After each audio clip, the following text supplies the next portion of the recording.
सब लोग रेडी हैं? मित्रों नमस्कार। अपने बीच भारतीय जनता पार्टी के माननीय राष्ट्रीय प्रवक्ता सांसद डॉक्टर सुधांशु त्रिवेदी जी आपको संबोधित करेंगे। मेरा विनम्र निवेदन है माननीय सुधांशु जी से कि आपको संबोधित करें। मित्रों, दिल्ली में आज भारत की राजनीति का एक बहुत विचित्र और विस्मयकारी दृश्य दिखने जा रहा है, क्योंकि वो लोग जो भ्रष्टाचार के विरुद्ध जिन पार्टियों को चोर और बेईमान की संज्ञा देकर सत्ता में आए थे, आज उन्हीं के हम सफर और हमराज होते चले जा रहे हैं। आज यह इसलिए महत्वपूर्ण है क्योंकि भारत की राजनीति में पहली बार उस राज्य में रैली हो रही है जहां का मुख्यमंत्री हिरासत से सरकार चला रहा है। और साथ देने वाले कौन कौन लोग हैं?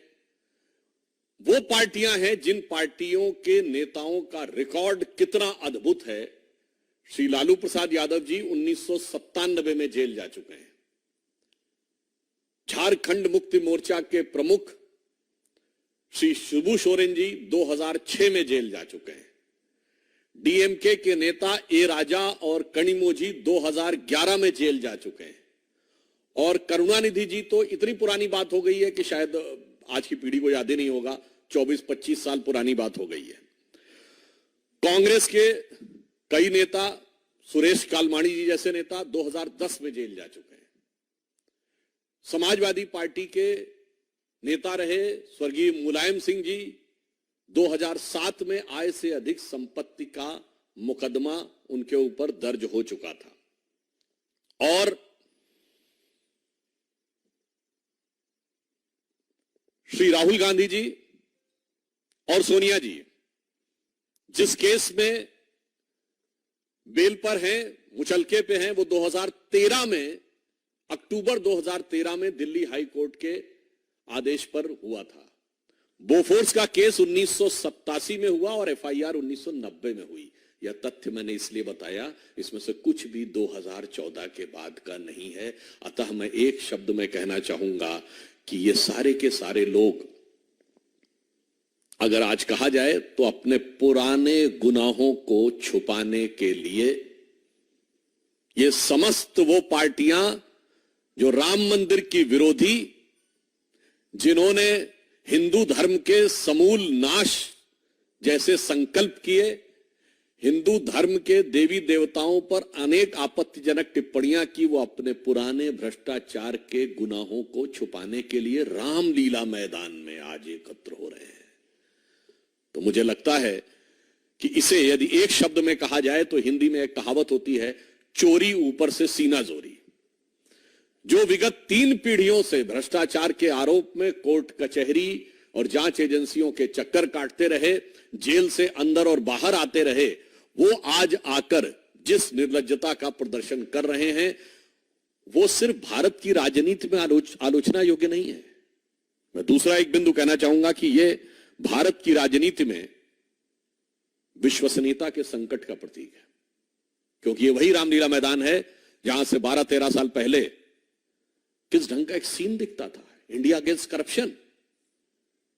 और आज उसी रामलीला मैदान में everybody is with corruption, everybody is for the cover up of the corruption. और इसलिए तब इनके गुरु अन्ना हजारे होते थे, आज लालू प्रसाद यादव जी हैं। तब जिस पार्टी के लिए अपशब्दों का प्रयोग करते थे, भारत की राजनीति में उस समय तक इन शब्दों का प्रयोग सार्वजनिक रूप से नहीं होता था, चोर और बेईमान, आज उनके साथ हैं। तो मुझे लगता है कि राजनीति में विश्वसनीयता का संकट यही है। एक तरफ हम श्री नरेंद्र मोदी जी के नेतृत्व में राजनीति में विश्वसनीयता की प्रामाणिकता के प्रतीक हैं, ये विश्वसनीयता के संकट के प्रतीक है। हमारा यह सिद्धांत है, जो कहा वो किया। इनका सिद्धांत है, जो कहा ठीक उसका उल्टा किया।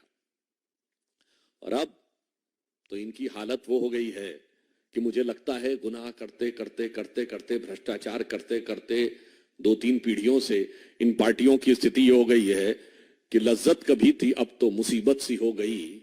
मुझको गुनाह करने की आदत सी हो गई।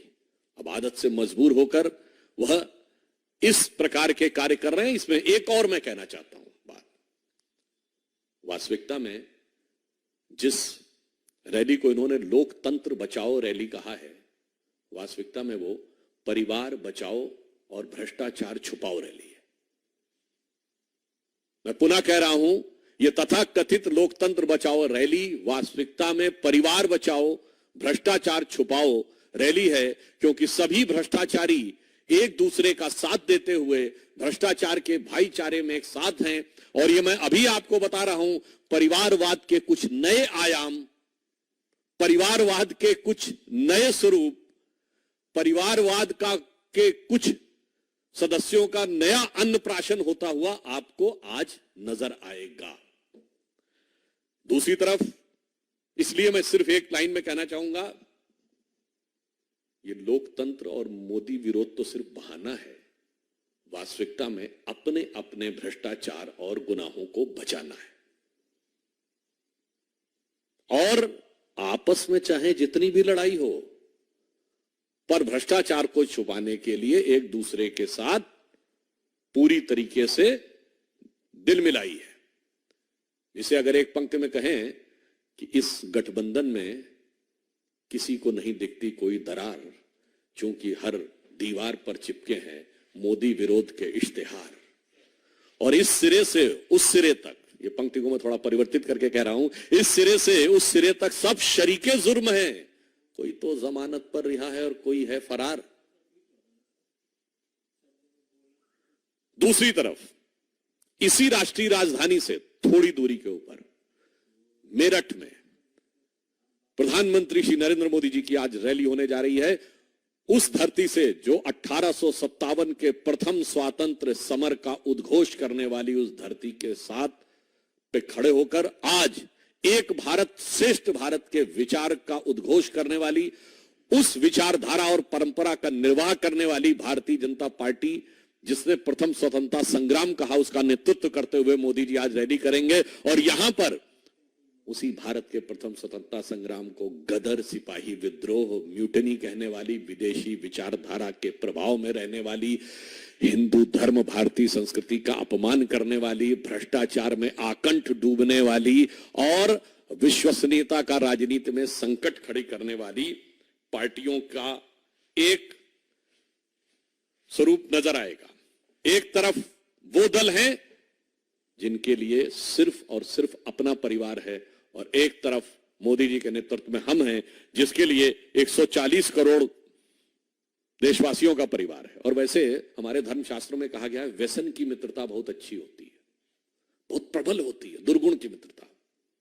मतलब कोई खराब, जैसे जुआरी, शराबी बहुत अच्छे मित्र होते हैं आपस में, तो वैसे ही यहां व्यसन की मित्रता का, व्यसन के भाईचारे का बहुत सुंदर स्वरूप आपको देखने को मिलेगा। और इसलिए मैं अंत में सिर्फ यह कहना चाहूंगा कि आज देश की जनता के सामने एक फूड फॉर थॉट भी है कि एक तरफ नई राजनीति और प्रयोग धर्मी राजनीति का वक्त अब नहीं है। भारत जिस मुकाम की तरफ आगे बढ़ा है, उसमें जांचे परखे खरे, तपे तपाए और आजमाए हुए नेतृत्व का में आगे बढ़ने का वक्त है। और जिस प्रकार का छल इसी रामलीला मैदान पे इस देश की जनता के साथ हुआ था कि नई राजनीति, भ्रष्टाचार के विरुद्ध संघर्ष, जिसमें कभी अन्ना हजारे थे, किरण बेदी थी, कुमार विश्वास थे और अन्य लोग थे, जन लोकपाल था जहां शपथ ली गई थी। भ्रष्टाचार तो छोड़िए, सबका स्टिंग कर लेना। आज तो जाके उनके स्टिंग में जाके बैठ गए। जो कहते थे सब मिले हुए हैं जी, सबके साथ मिलके जाके बैठ गए। तो मुझे लगता है कि एक तरफ वो था और आज जिस प्रकार के महारथियों के साथ आकर खड़े हैं, तो मुझे लगता है कि शायद उनके लिए वो पुराने गीत की एक पंक्ति कही जा सकती है कि रहते थे कभी जिनके दिल में ये जान से भी प्यारों की तरह, बैठे हैं उन्हीं के कूचे में पर आज गुनहगारों की तरह। तो इन गुनहगारों को देश की जनता समुचित, उपयुक्त और प्रभावी प्रत्युत्तर देगी। धन्यवाद।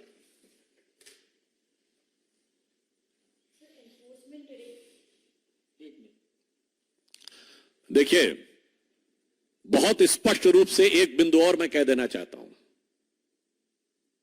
लोकतंत्र की बात वो पार्टियां कर रही हैं जिसमें सिर्फ परिवार तंत्र है, जिन्होंने जब से बने हैं तब से आज तक अपने पार्टी के अंदर किसी भी दूसरे व्यक्ति को लोकतंत्र के अनुरूप सत्ता देना उचित नहीं समझा।